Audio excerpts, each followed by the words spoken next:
Cari amici, ben ritrovati in una nuova puntata di Eventi al Territorio, 51esima edizione della Festa della Castagna di Colmaggiore di Tarzo. In nostra compagnia Luciano Piaia, presidente della Proloco.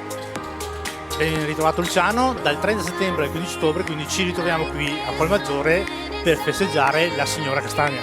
Assolutamente sì, attraverso le Castagne promuoviamo un territorio con tantissime iniziative, siamo stati su in piazza con lo spirito di antichi sapori, ma siamo qui anche in struttura polivalente, ci saranno passeggiate che valorizzano il nostro splendido territorio, abbiamo passeggiate per lungo la visita di murales, quindi tante attività per i bambini, per i grandi e la nostra cucina tradizionale che è anima del nostro territorio.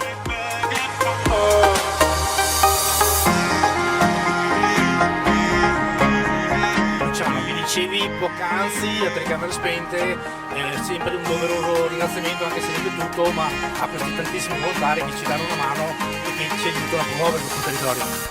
È l'anima della nostra associazione, fanno tantissimo, si impegnano veramente a fondo perché sono 3 fine settimana di tante attività veramente con un'ottica a 360 gradi, quindi ci vogliono veramente tanti volontari ed è un grazie doveroso a tutti quanti loro per l'impegno profuso per queste manifestazioni.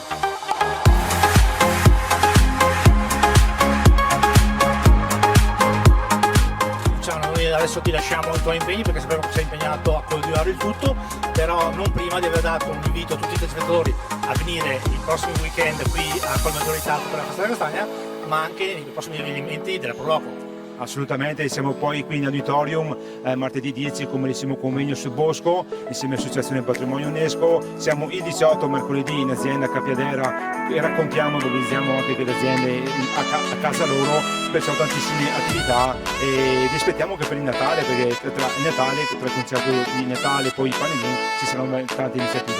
E poi la Candelora del 2024. Assolutamente, sfidata dei carri e quest'anno siamo ripartiti con le lotterie, quindi abbiamo tanti appuntamenti.